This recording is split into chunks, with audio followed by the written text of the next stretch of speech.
Olá pessoal, bem-vindos a mais um vídeo do nosso canal. Hoje, exploramos como o regime militar no Brasil, 1964-1985, impactou profundamente a educação e a sociedade.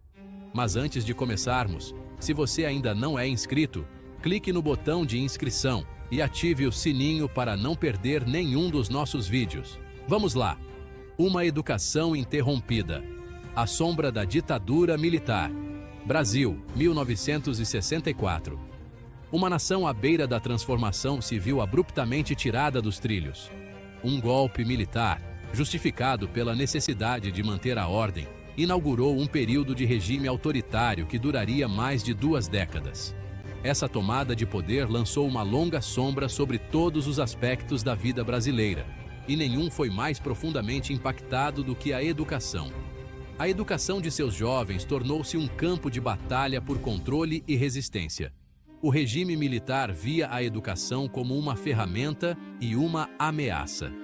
A educação era um meio de moldar mentes jovens e criar uma cidadania submissa. No entanto, também era vista como um potencial terreno fértil para a dissidência. Essa tensão moldou as políticas do regime, deixando uma marca indelével no sistema educacional brasileiro. As universidades transformaram-se em espaços rigidamente controlados, sujeitos à vigilância e censura. Estudantes suspeitos de dissidência enfrentaram assédio, prisão ou pior. Os currículos foram reescritos, purgados de conteúdo considerado subversivo. Os livros didáticos foram revisados para refletir a versão higienizada da história dos militares. A tapeçaria vibrante da educação brasileira foi sistematicamente desbotada, deixando para trás uma imitação pálida. No cerne do aparato repressivo do regime, encontrava-se uma série de decretos draconianos, instrumentos legais destinados a silenciar a oposição e consolidar sua mão de ferro no poder. Entre os mais notórios estava o Ato Institucional número 1, mais conhecido como AI-1. Decretado poucos dias após o golpe, o AI-1 marcou uma escalada assustadora no ataque do regime às liberdades democráticas. Ele concedeu aos militares amplos poderes para suspender direitos constitucionais, dissolver o Congresso, remover autoridades eleitas e prender indivíduos sem o devido processo legal. O AI-1 lançou uma sombra sobre a sociedade brasileira, mas seu impacto na educação foi particularmente devastador. O decreto efetivamente criminalizou a dissidência dentro das instituições de ensino, criando uma atmosfera de medo e paranoia. Estudantes e educadores estavam sujeitos a prisões e detenções arbitrárias, muitas vezes sob os pretextos mais fúteis. A mera suspeita de envolvimento em atividades subversivas, um termo nebuloso que podia abranger qualquer coisa, desde a participação em protestos estudantis até a posse de literatura de esquerda, era suficiente para convidar à perseguição. O efeito congelante do AI-1 sobre a liberdade acadêmica foi imediato e profundo. As universidades, que antes eram espaços vibrantes para a livre troca de ideias, transformaram-se em ambientes orwellianos, onde cada palavra era examinada e a autocensura se tornou a norma. Os professores, com medo de represálias, foram forçados a higienizar suas aulas, evitando qualquer discussão sobre tópicos considerados politicamente delicados.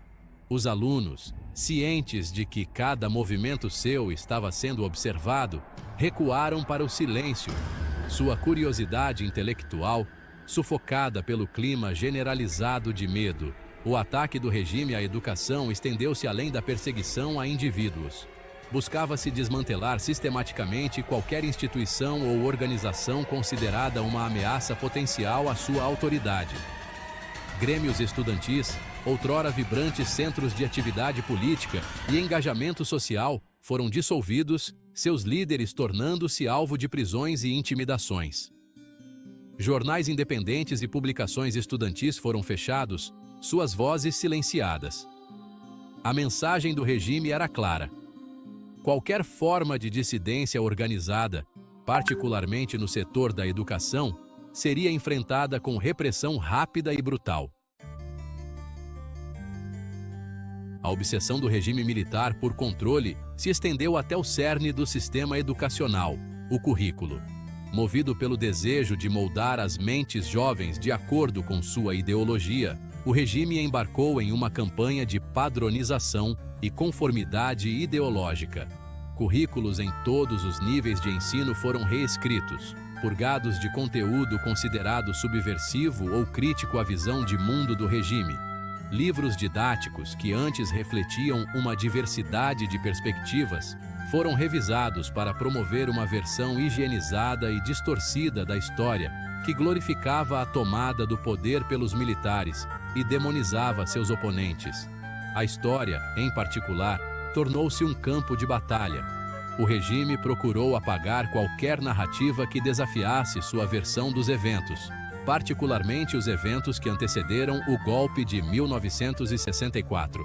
Os livros didáticos apresentavam uma narrativa simplista e enganosa, retratando os militares como salvadores da nação que intervieram para restaurar a ordem e impedir uma tomada comunista. As complexidades do período, os fatores sociais e políticos que contribuíram para o golpe, foram convenientemente omitidos. O objetivo do regime era claro: reescrever a história à sua própria imagem e incutir nas mentes jovens uma aceitação inquestionável de seu governo. Essa uniformidade forçada se estendeu além do conteúdo da educação, chegando aos próprios métodos de ensino. O regime favorecia uma abordagem pedagógica rígida e de cima para baixo, enfatizando a aprendizagem mecânica e a memorização em detrimento do pensamento crítico e da investigação independente. Os professores foram desencorajados de promover discussões abertas ou encorajar os alunos a questionar o status quo. A sala de aula, antes um espaço de exploração e livre intercâmbio de ideias, tornou-se um ambiente estéril, onde a conformidade e a obediência eram primordiais. As políticas do regime tiveram um impacto profundo e duradouro na qualidade da educação no Brasil. A repressão do pensamento crítico, a supressão de vozes dissidentes e a ênfase na aprendizagem mecânica criaram um ambiente onde a curiosidade intelectual foi sufocada. Os alunos, privados da oportunidade de participar de diálogos significativos ou explorar diferentes perspectivas, emergiram do sistema educacional mal preparados para pensar criticamente ou participar plenamente de uma sociedade democrática. À primeira vista, as estatísticas sobre matrículas no ensino superior durante o regime militar podem pintar um quadro de progresso. De fato, o número de estudantes matriculados em universidades aumentou durante esse período. No entanto, um exame mais aprofundado desses números revela uma realidade mais complexa e preocupante. As políticas do regime, embora aparentemente expandindo o acesso ao ensino superior, foram, na verdade, impulsionadas por uma estratégia calculada para consolidar seu poder e moldar o futuro da elite brasileira. O aumento nas matrículas universitárias concentrou-se em grande parte em certas áreas, particularmente aquelas consideradas estrategicamente importantes para o desenvolvimento nacional, como engenharia, medicina e ciências. Esses campos receberam tratamento preferencial em termos de financiamento e recursos, enquanto as ciências humanas e sociais, disciplinas mais propensas a fomentar o pensamento crítico e desafiar o status quo, foram sistematicamente negligenciadas.